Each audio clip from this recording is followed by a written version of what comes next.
बिस्मिल्लाहिर्रहमानिर्रहीम। अल्लाह तबारक व तआला ने कुरान करीम में इरशाद फरमाया, बस तुम उन औरतों को मत रोको कि वो अपने शोहरों से निकाह कर लें जब तक कि वो आपस में मारूफ तरीके से राजी हो जाएं।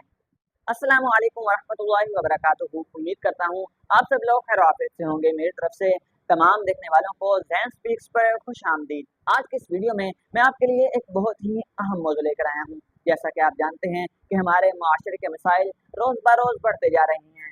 हर रोज़ कोई ना कोई ऐसा वाक़या, कोई ना कोई ऐसी खबर सुनने को मिलती है कि इंसान की अकल दंग रह जाती है और हम उस पर सिवाय अफसोस करने के और कुछ नहीं कर पाते। उन्हीं मसाइल में से हम एक मसले पर बात करने की कोशिश करेंगे। जैसा कि आप जानते हैं कि हमारे मुआशरे में औरत के हकूक़ को दबाया जाना एक आम सी बात बन चुकी है। कहीं अपनी पगड़ियाँ बचाने के लिए, कहीं अपनी ज़बान बचाने के लिए और कहीं अपनी इज़्ज़तों की खातिर औरतों के हकूक़ को कुर्बान कर दिया जाता है और कहीं तो औरत को ही कुर्बान कर दिया जाता है। अगर आप इस मसले के बारे में जानना चाहते हैं तो आपको ये वीडियो मुकम्मल देखनी पड़ेगी। आज हम जानेंगे कि आखिर इन मसाइल की नौबत ही क्यों आती है और इन मसाइल का हल क्या हो सकता है। तो इस वीडियो को मुकम्मल देखिए और आखिर तक हमारे साथ बने रहिए। और के इन पेश आने वाले मसाइल में से एक अहम तरीन मसला है कि लोग अपनी इज्जतें ज़बानें बचाने के लिए अपनी बेटी का निकाह बगैर इजाज़त के, उसकी रजामंदी के मुखालिफ कर देते हैं। तो हमारी शरीयत हमें इस हवाले से क्या कहती है कि एक तरफ बेटी की इज्जत हो, बेटी की रजामंदी हो और दूसरी तरफ अपनी पगड़ी या अपनी दी गई ज़बान हो, तो हमें किसे चुनना है। तो मैं आपके लिए इसके मुतल्लिक एक बहुत बड़ी मिसाल लेके आया हूँ। जी हाँ, मैं यहाँ मिसाल देने वाला हूँ हुज़ूर अकरम सल्लल्लाहु तआला अलैहि व आलिहि वसल्लम की, कि जब हज़रत बीबी फातिमा रज़ियल्लाहु तआला अन्हा का रिश्ता तशरीफ़ लाया तो क्या हुज़ूर सल्लल्लाहु तआला अलैहि व आलिहि वसल्लम ने आपकी इजाज़त के बगैर ही निकाह तय फरमा दिया या हज़रत बीबी फातिमा रज़ियल्लाहु तआला अन्हा से इजाज़त तलब फरमाई।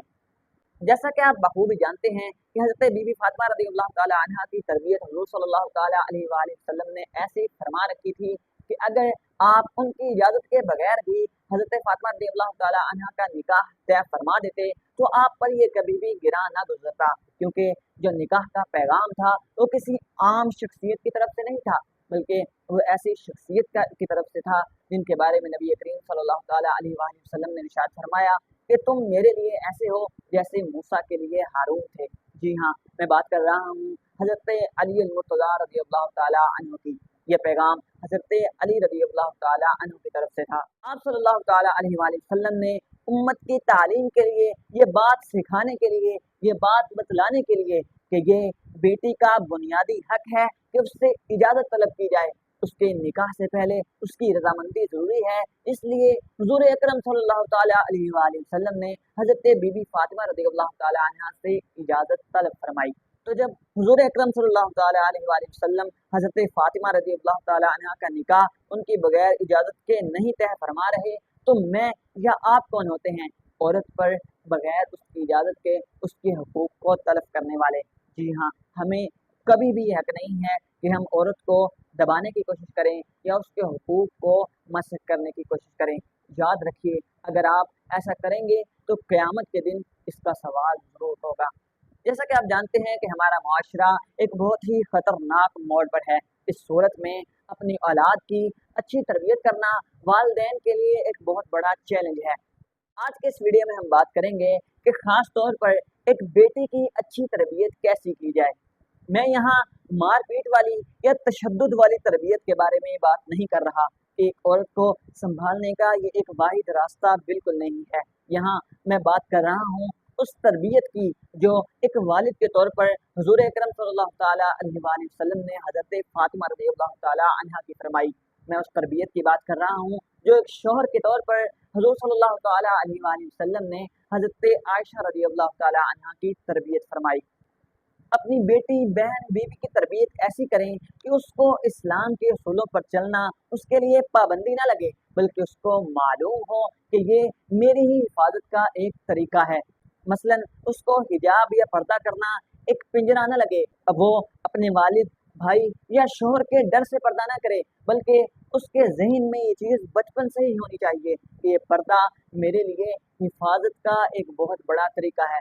जैसा कि अल्लाह तबारक व तआला ने कुरान करीम में इरशाद फरमाया, ऐ पैगंबर सल्लल्लाहु तआला अलैहि वसल्लम अपनी बीवियों बेटियों और मुसलमानों की औरतों से कह दो कि जब भी निकला करें तो चेहरे पर चादर डालकर घूंघट निकाल लिया करें। ये चीज़ उनके लिए मुजिब शनाख्त इम्तियाज होगी और कोई उनको इज़ा ना पहुंचा सकेगा। जैसा कि आपने देखा कि अल्लाह तबारक व तआला ने कुरान करीम के अंदर पर्दे का हुक्म तो नाजिल फरमाया, मगर साथ साथ इस चीज़ की तरबियत फरमाई कि ये इसलिए है कि तुम्हें कोई इज़ा न पहुंचा सके। ये तुम्हारे लिए कोई पिंजरा नहीं है, बल्कि ये तुम्हारी हिफाजत का ही एक तरीका है।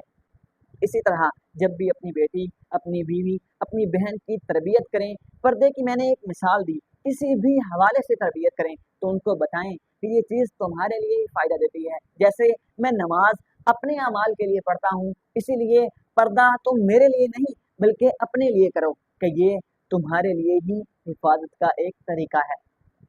इसीलिए अपनी बीवियों बेटियों के लिए बाप भाई या शोहर की शक्ल में मुसल्लत होने के बजाय उनके लिए मुहाफिज बनिए, ताकि वो किसी भी मसले से दरपेश हो, किसी गैर की जानिब से अपने आप को गैर महफूज महसूस करें तो वो किसी गैर महरम के पास जाने के बजाय आपके पास आएँ। उन्हें मालूम हो कि मेरा मुहाफिज मौजूद है जो हर हाल में मेरी हिफाजत करेगा। यकीन करिए, अगर हम हुजूर सल्लल्लाहु ताला अलैहि वसल्लम की सुन्नत के मुताबिक चलते हुए अपनी औलाद की तरबियत करना शुरू कर दें, अपनी बीवियों बेटियों की या किसी की भी तरबियत करना शुरू कर दें, हमारे मुआशरे के बहुत से मसाइल सिर्फ कम ही नहीं ख़त्म होने की तरफ राग़िब होना शुरू हो जाएंगे। अल्लाह तबारक व तआला से दुआ है कि अल्लाह तबारक व तआला हमारी इज़्ज़तों को महफूज फरमाए, बीवियों बेटियों बहनों की इज़्ज़तों को महफूज फरमाए। उम्मीद करता हूँ आपको ये वीडियो पसंद आई होगी। अगर आपको ये वीडियो पसंद आई तो वीडियो को लाइक कर दीजिए, शेयर कर दीजिए और हमारे चैनल को सब्सक्राइब कर दीजिए। जज़ाकल्लाहु खैरा।